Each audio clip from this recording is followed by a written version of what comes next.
RTL Matin. C'est notre petit plaisir. Les gourmandises d'été. Ce matin, notre escale gourmande nous emmène dans la Meuse, à Bar-le-Duc. Nous nous rendons chez Anne Dutriez pour assister à la fabrication de la confiture de groseille. Une recette unique au monde dont elle est la seule détentrice et qui demande évidemment beaucoup de dextérité. La confiture, ça dégouline, ça coule sur les mains. À la période des confitures, on n'entre pas dans la cuisine d'Anne Dutriez. L'endroit devient presque une forteresse, car sa recette, elle ne la transmet pas. Exactement, oui. Comme c'est secret, je garde le secret. Je suis la seule à faire la confiture parce que justement, il ne faut pas que le secret soit dévoilé. Donc je fais attention pour que personne ne rentre dans le laboratoire et voilà. Cette recette, elle n'est pas écrite. Elle date de 1344 et on se la transmet oralement de génération en génération.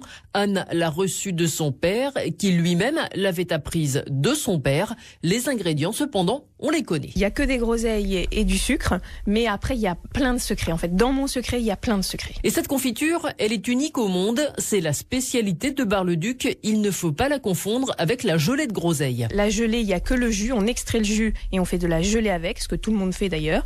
Et nous, on est les seuls à faire de la confiture de groseille parce que le fruit est entier dans le sirop de sucre sans les pépins. Parce qu'en fait, quand on laisse les pépins dans la confiture de groseille, c'est immangeable. Les pépins se coincent dans les dents et ça rend la confiture beaucoup plus acide en fait. Donc c'est très important de retirer les pépins et d'avoir quand même le fruit en bouche. Et c'est là qu'Anne Dutriez commence son numéro d'artiste, car pour retirer ces fameux pépins, il n'y a qu'un seul outil, un ustensile tout simple. Il n'a pas été usiné dans une des plus performantes entreprises de la région, non, c'est du 100% naturel. Il s'agit d'une plume d'oie. Alors la plume d'oie, en fait, elle permet de retirer les pépins. Les pépins glissent à l'intérieur de la plume d'oie et la plume d'oie n'oxyde pas le fruit en fait. C'est pour ça qu'on utilise une plume d'oie. C'est vraiment l'ustensile idéal pour nos groseilles de Bar-le-Duc. Mais avant d'en arriver là, il faut déjà couper les groseilles pour les séparer de la tige principale. Ça se fait avec une petite paire de ciseaux. Donc on coupe. Donc déjà ça c'est du travail en fait, couper les groseilles. Donc là en général c'est les enfants ou les maris des épépineuses qui coupent les groseilles parce que l'épépineuses elle aime pas couper, elle préfère épépiner. Donc une fois que les fruits ont été coupés, ils sont donc lavés. Ensuite, donc on pique la plume entre la petite tige qu'on vient de couper et le pédoncule et on retire tous les pépins.